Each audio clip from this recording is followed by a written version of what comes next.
Hello everyone, तुमच्या सगळ्यांचं आस्वाद रेसिपीजमध्ये मी अमृता पुन्हा एकदा मनापासून स्वागत करते। उन्हाळा जवळ आला आणि वेगवेगळ्या प्रकारची लोणची आपण घरोघरी बघत असतो, बनवत असतो। आज मी बनवलेलं आहे मुळा आणि गाजर आणि मिरचीचं लोणचं। इन्स्टंट लोणचं आहे बरं का, आणि हे खूप अप्रतिम बनतं। त्यासाठी गाजर आणि मुळा घेतलेला आहे, मिरच्या हे स्वच्छ धुवून घेतल्यात, गाजर आणि मुळ्याची सालं सुद्धा मी इथे काढून घेतलेली आहे। लागणारा मसाला जो आहे तो बघूयात काय लागणार आहे।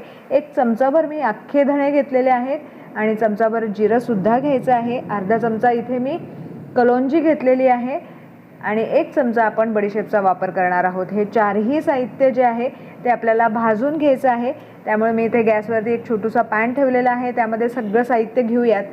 तुम्ही तुमच्या घरी कोणत्या कोणत्या प्रकारची लोणची बनवता हे मला कमेंट करून सांगायला विसरू नका। चॅनलवरती नवीन असाल, सर्वात पहिल्यांदाच व्हिडिओ बघताय आणि जर व्हिडिओ आवडला तर जरूर लाईक करा, शेअर करा आणि सबस्क्राईब केलं नसेल तर जरूर सबस्क्राईब करा। साधारण 4 ते 5 मिनिटांनंतर असा मस्त खमंग वास सुटायला सुरुवात होईल आणि तुम्ही ते बघू शकता मस्त मसाला भाजून झाला आहे। गॅसची फ्लेम बंद करून हा मसाला थंड करून मिक्सरमधून बारीक करून घेऊयात।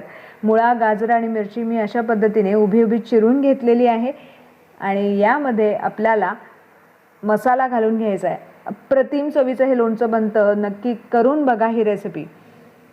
इथे मी लाल तिखट घालून घेतलंय, 1 चमचाभर लाल तिखट घातलंय, पाव चमचा हिंग घालून घेतलेला आहे। तयार केलेला सर्व मसाला आपण यामध्ये घालणार आहोत। मसाला सुद्धा आपला यामध्ये घालून झालेला आहे। पिवळी मोहरीची डाळ जी आहे तीही यामध्ये घालायची आहे।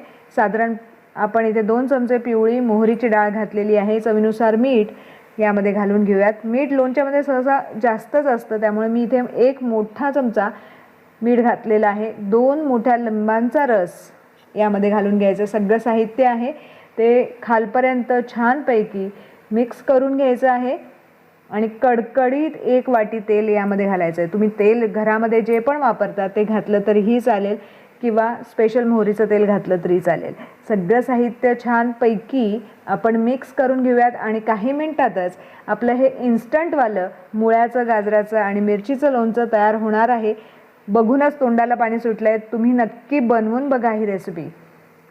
मी रंगाचं लाल तिखट सुद्धा यामध्ये अर्धा चमचा घालून घेतेय आणि सगळं साहित्य छानपैकी एकत्र झाल्यानंतर तुम्ही बंद काचेच्या बरणीमध्ये हे लोणचं छानपैकी स्टोअर करू शकता आणि याचा आस्वाद घेऊ शकता। Thank you for watching my video. परत एकदा भेटूयात अशीच एक छान आणि मस्त रेसिपी।